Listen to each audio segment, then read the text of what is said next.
scale lang na eh. Gram, you have kilograms. So, mana ng unit, no? Okay. Ano pa? Specific gravity ha, less of specific gravity. Your 1 kilogram of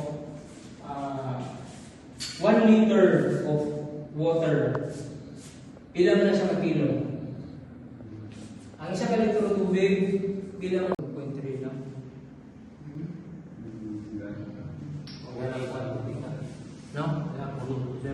Oo. Tama 1.3, 1.5 lang. Hindi ka ano sa sige din. Ang kuha na ko na ang 1.96 eh. 960 grams, 960 ml, 1 liter na mantika, 960 grams na siya. 0.96. Okay, okay. Okay, sige.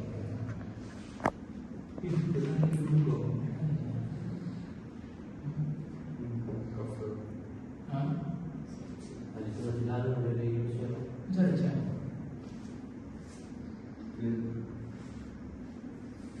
Mga activities mo. Sige lang, mga kailan naman niya sa post-it. Diba? Oo, init man. Kanya rin ang kapag.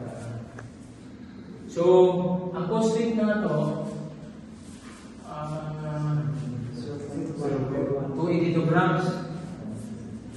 Para makita lang ninyo ang bagsik sa post-it. Tunaw lang ito kayo. Kanina.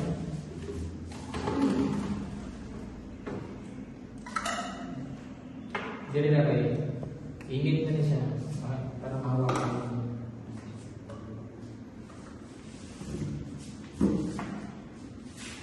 Ngayon tatagwan mo. Pwede mo muna tatagwan mo. Tapos expose. Tapos gana ito post-it. Okay,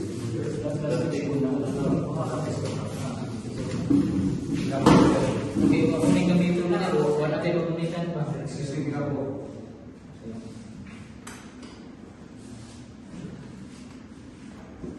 Yan yung sir, pagkasan ba, magbutang na sa amin yung 100 grams at hindi kami iset natin sa hindi mo.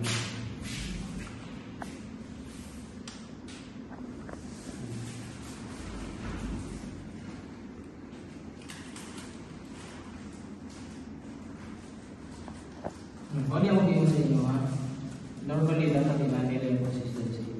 Since na-expose na siya, gahit siya ba? Unang-una hindi na sigurado nila, pinag-purity natin. Baka na siya tubig, magdala-squid.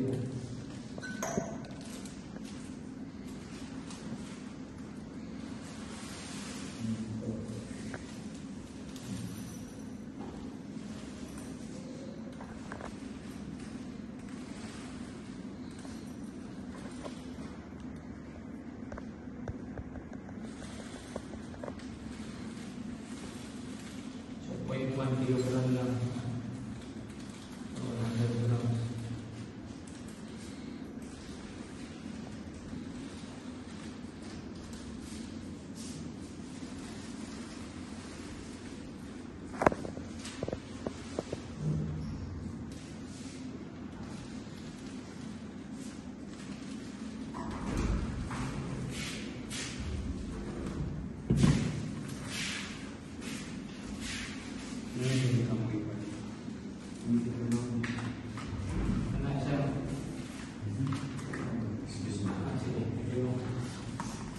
Kunya, ang kuwan na ni 100 grams na pagkain naman. Normally, ang makadissolve sa iya na minimum 100 equivalent na weight ko niya. So, 100 ml of water pot. No? 100 ml.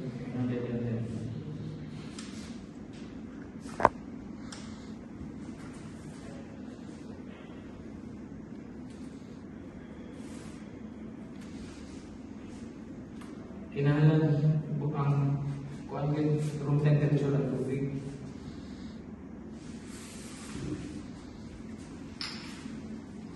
So 0 na lang siya.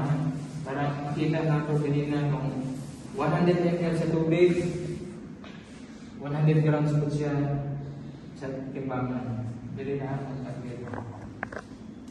Unang ginatawag ang specific gravity sa water is 1 because 1 gram of water equals 1 ml of water. 1 ml. No? Yung volume. So, kasi kung tama lang yun siya diyan,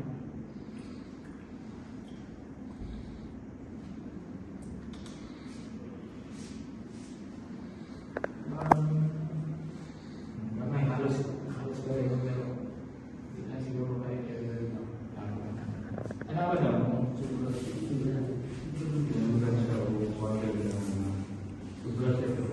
sa 100.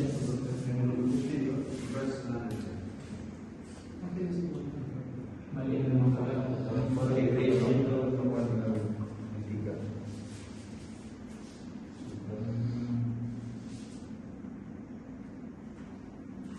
calibration.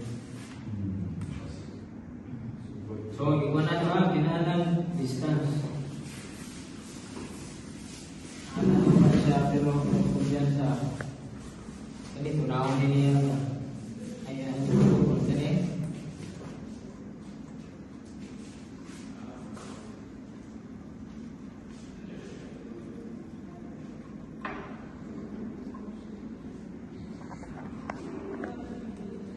Muna gagamit mo ni Pyrex ng class A, heat resistant siya. Kung ordinary lang po, ako mo niya. Ulitin nga nito din. Mainit ulit siya, sir, no? So, the more kayo mo nitimpla, kasi kinaitabit mo sa kasabutan siya. Yes. Tansik na sa mataan mo, hindi ko kalimutan mo. Buta niya ba siya? Buta yan. Lagi na hot water yung ibutan. Hindi na utan.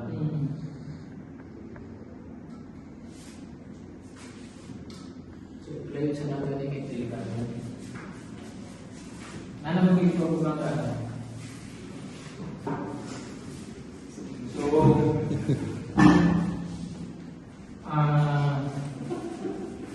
kumanataan niya yun, 2 kilos, and then, ako may prepare na ang stick.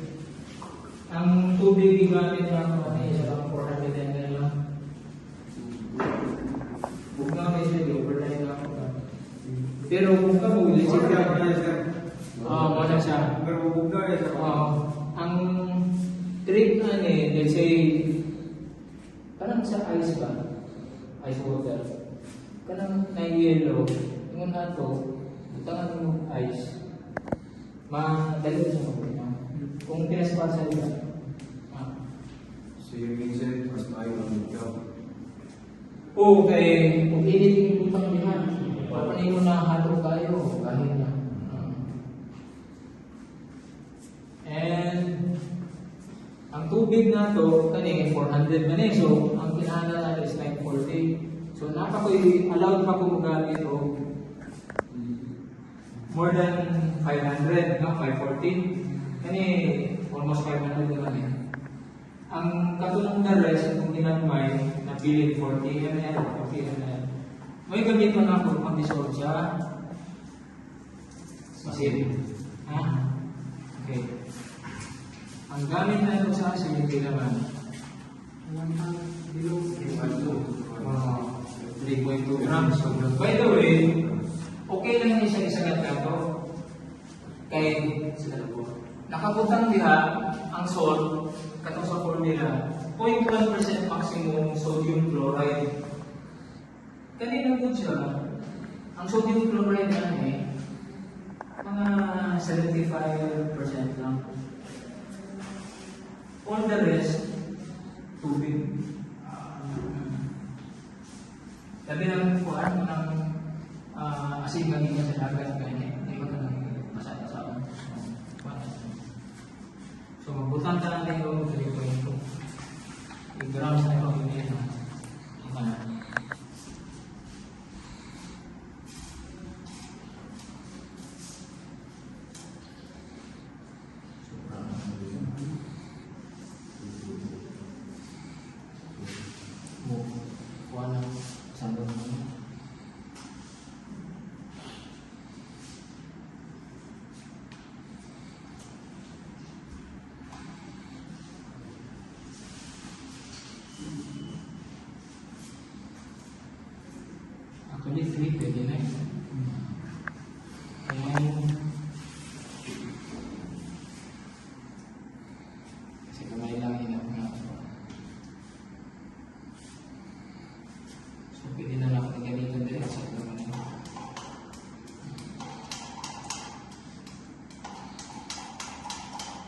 So, ang objective naman unaw lang siya, kaya ibutang mo hindi ko masunod, hindi mo sa malamay.